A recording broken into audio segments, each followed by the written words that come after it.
Hi guys, thanks for joining me for chapter 2 and chapter 3 of Charlie and the Chocolate Factory. So chapter 2, Mr. Willy Wonka's Factory. In the evenings after he had finished his supper of watery cabbage soup, Charlie always went into his room of his 4 grandparents to listen to their stories and then afterwards to say goodnight. Every one of these old people were over 90. They were as shriveled as prunes and as bony as skeletons, and throughout the day until Charlie made his appearance, they lay huddled in their one bed, 2 at either end, with nightcaps on to keep their heads warm, dozing the time away with nothing to do. But as soon as they heard the door opening and heard Charlie's voice saying, "Good evening, Grandpa Joe and Grandma Josephine and Grandpa George and Grandma Georgina," then all 4 of them would suddenly sit up, and their old wrinkled faces would begin to light up with smiles of pleasure, and the talking would begin.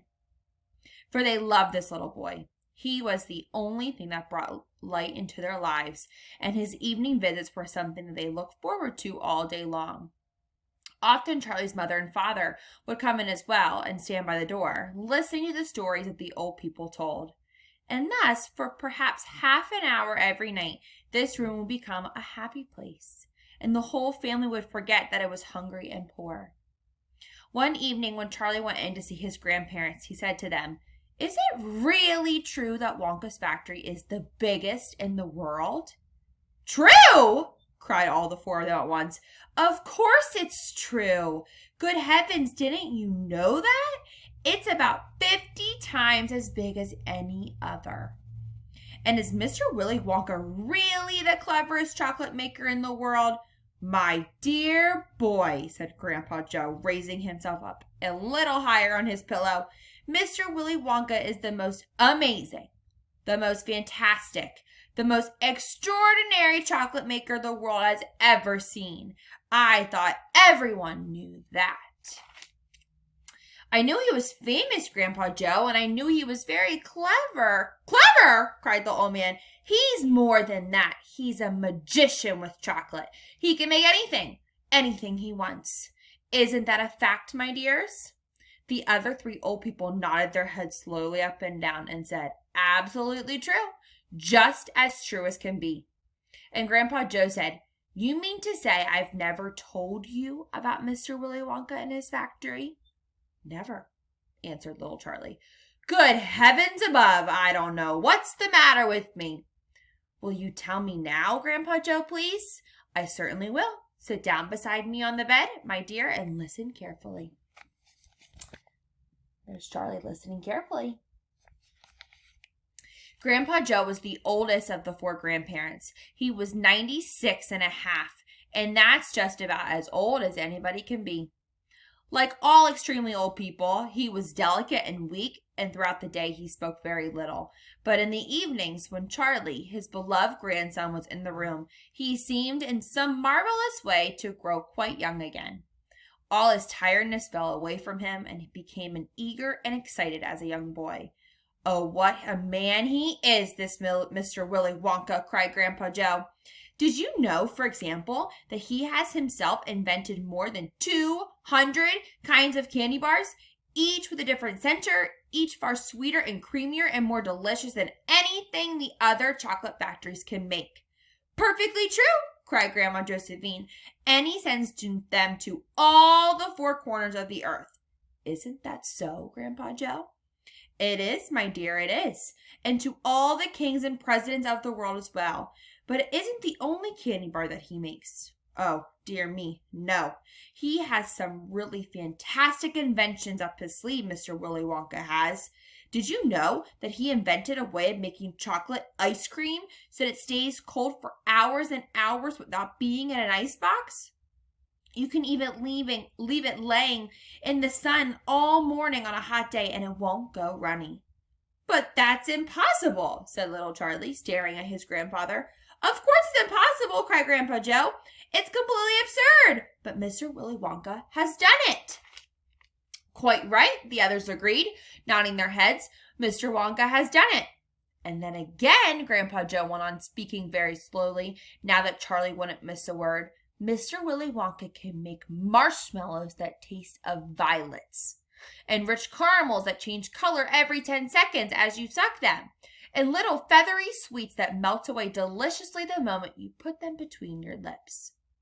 He can make chewing gum that never loses its taste, and candy balloons that you can blow up to enormous sizes before you pop them with a pin and gobble them up.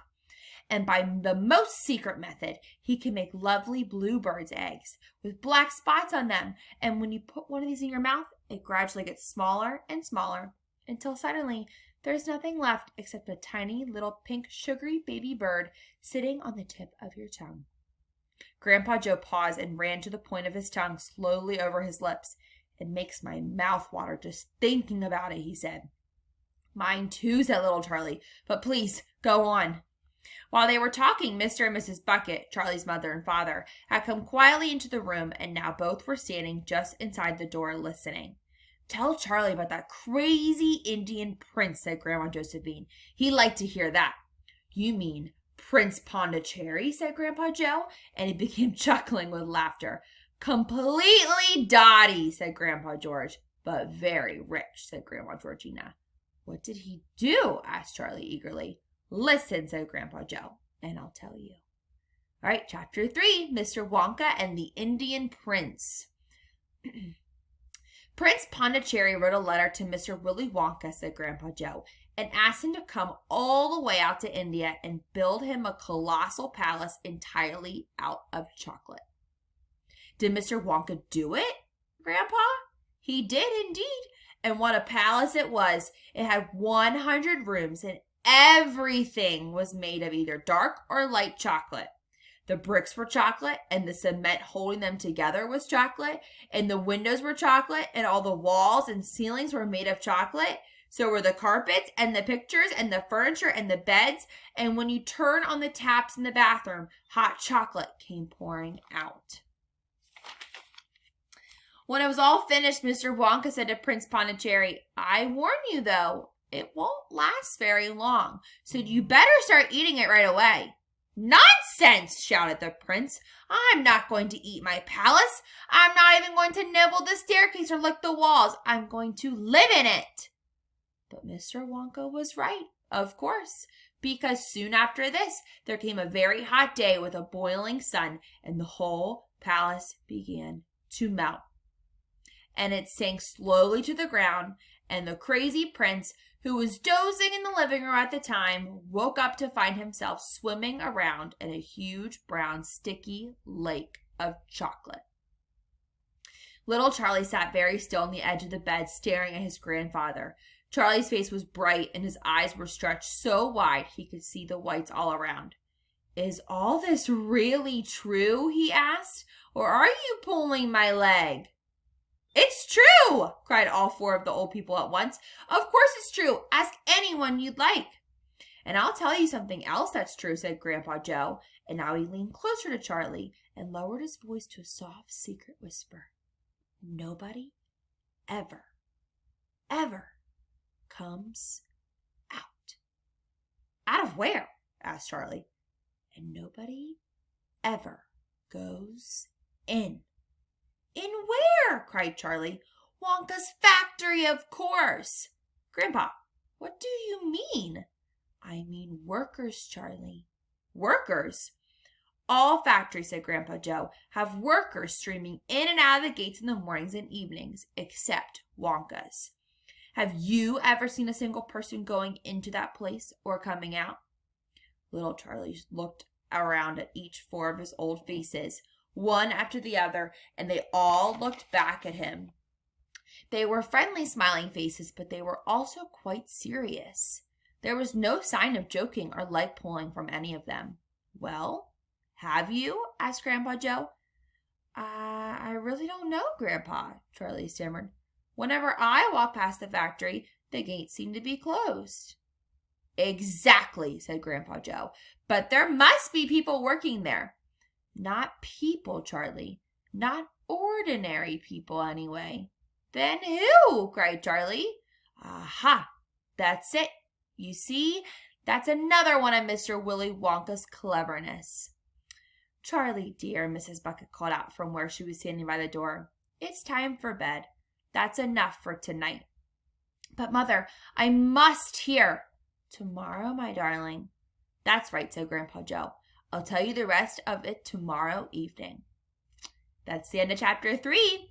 I will see you next time for chapter 4, The Secret Workers.